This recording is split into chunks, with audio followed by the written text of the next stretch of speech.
ang sloth ang isa sa pinakamabagal na hayop sa buong mundo? Tama ka dyan, Kuya Kim. As a matter of fact, ay sila ang pinakamabagal na land animal or mammal sa buong animal kingdom. Sa sobrang bagal nito, minsan ay tinutubuan pa ng lumot ang balahibo nito.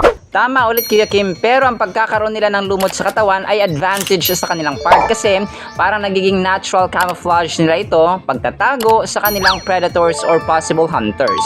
Sa sobrang bagal nila kumilos, ang salitang sloth sa dictionary ay nangahulugang idleness, slowness, sluggishness, indolence, and so on mga kasi sobrang kupad, sobrang bagal kumilos. Sa ating mga tao ay slow dapat tayo magalit, no? Hindi tayo madaling mainis or hindi tayo madaling magalit.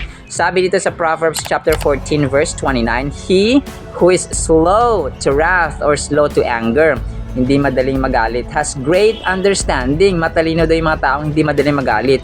But he who is impulsive exalts folly. So may disadvantage naman at gulo ang aabutin ng mga taong mabilis at madaling magalit. Muli ako si Kasimbrerong Dennis, ang Little Kuya Kim na nagsasabing ang buhay at ang purpose ay maranasan at mahanap natin sa Diyos. At laging tandaan, wagi at lamang ang may alam kung kaya yan ang kalaman at katotohanan ng dapat alam mo.